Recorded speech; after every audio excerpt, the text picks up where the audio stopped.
राजू बिष्टा, श्री राजू बिष्टा। चलो, धन्यवाद सर। मैं readjustment of representation of scheduled tribe ST in assembly constituency of state of Goa bill 2024 के समर्थन में बोलने के लिए खड़ा हूं।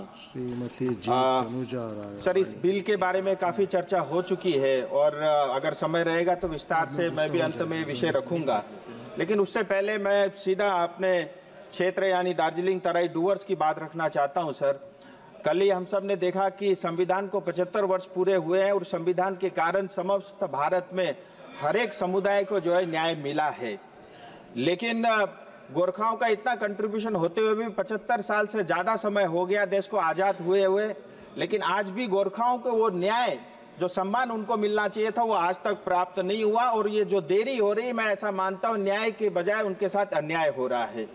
मैं थोड़ा हिस्ट्री में जाना चाहूंगा। सर, ब्रिटिश काल के अंदर में भी जो दार्जिलिंग तराई डुवर्स का क्षेत्र होता था वो अलग अलग एडमिनिस्ट्रेटिव रिजिम के तहत होता था। जैसे 61 तक नॉन रेगुलेटेड एरिया था। मैं ये इसलिए बोल रहा हूँ, ये सब ट्राइबल एरिया में ही लागू होता था। और 61 से लेकर के 70 तक, 1861 टू 70 ये सेमी रेगुलेटेड एरिया था। फिर 1870 से 74 तक नॉन रेगुलेटेड एरिया हुआ।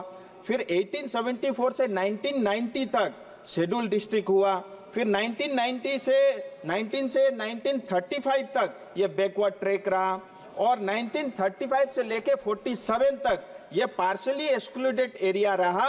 इस तरह से अलग अलग एडमिनिस्ट्रेटिव सेटअप के अंतर्गत दार्जिलिंग तराई डुवर्स का क्षेत्र रहा। ये सारे स्टेटस ट्राइबल जहां बसते थे उन्हीं को मिलता था। फिर उसके बाद आप देखिए सर, 1931 और 1941 के सेंसस में भी Gorkha as a hill tribe जो है जाने जाते थे, लेकिन आजादी के बाद एब्जॉर्ब एरिया एक्ट के अंतर्गत 1954 को दार्जिलिंग तराई डुवर्स को जो है वो पश्चिम बंगाल के साथ उसको जोड़ा गया।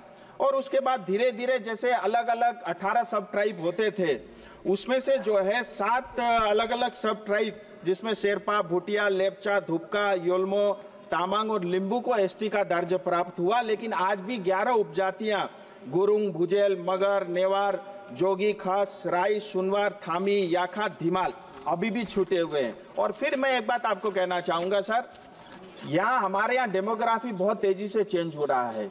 इलीगल जो है बांग्लादेशी आते हैं, रोहिंग्या आने के कारण हमारा जंगल, हमारा पहाड़ और हमारी संस्कृति और यहाँ तक कि हमारी वेशभूषाओं के ऊपर में भी इसका असर पड़ा है। और इसके कारण जो है अनेक कुरीतियां जो है समाज के अंदर में देखी जा रही है। आरजीआई ने भी 2-3 टिप्पणी की उनके पत्राचार में। मैं आपके माध्यम से आरजीआई और सरकार से भी पूछना चाहता हूं। आरजीआई कई बार ये कहता है कि नेपाल और भारत का इंडो नेपाल फ्रेंडशिप ट्रीटी है, जिसके अंतर्गत रेसिप्रोकल है, यहाँ भी आ सकते हैं, वहां भी जा सकते हैं।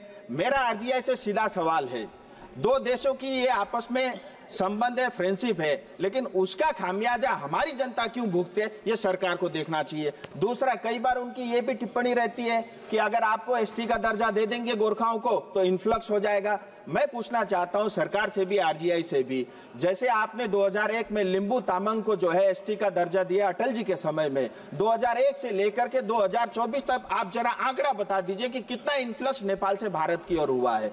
हमारी ये मांग, संवैधानिक मांग है, बॉर्डर को ठीक करना, ये बीएसएफ और सरकार का काम है। मैं चाहता हूं इसमें और देरी न हो। और इतना ही नहीं, सिक्किम स्टेट ने 2021 के अंदर में असेंबली में इसका बिल पारित किया। 2014 में पश्चिम बंगाल सरकार ने भी इसको इंक्लूड करने के लिए जो है एक प्रस्ताव पारित करके भारत सरकार को भेजा है। मोदी जी के नेतृत्व में 3 अलग अलग कमिटियां इसके अंदर इसको एसटी का दर्जा देने के लिए गठित हुई है और उसमें भी जो उनकी टिप्पणियां हैं वो भी इस चीज को सपोर्ट करती है। मैं चाहता हूं इसके अंदर में और अधिक देरी नहीं हो और जो अधिकार गोरखाओं का है, जो हर साल हर दिन देश के लिए मरता है, जिसके कारण हमारा बॉर्डर सेफ है, जिसके कारण नॉर्थ ईस्ट का बहुत बड़ा इलाका सेफ है, मैं चाहता हूं उनके साथ अन्याय नहीं हो, उनका कंट्रीब्यूशन को देखते हुए।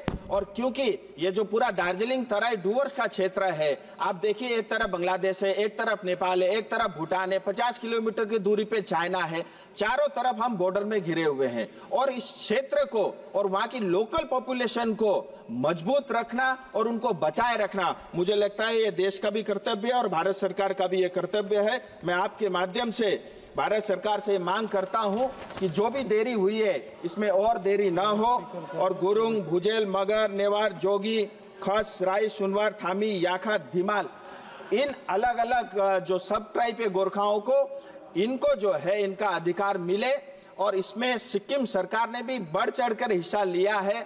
उन्होंने तो पूरा असेंबली में इस चीज को पारित करके भेजा है, ये अधिकार उनको मिले और आपने मुझे बोलने का समय दिया, इसके लिए मैं आपका बहुत बहुत आभारी हूँ। धन्यवाद। मनोरञ्जनमूलक भिडियो साथै वरिपरिका खबर हेर्नका निम्ति यस च्यानललाई सब्स्क्राइब गर्न नभुल्नुहोला।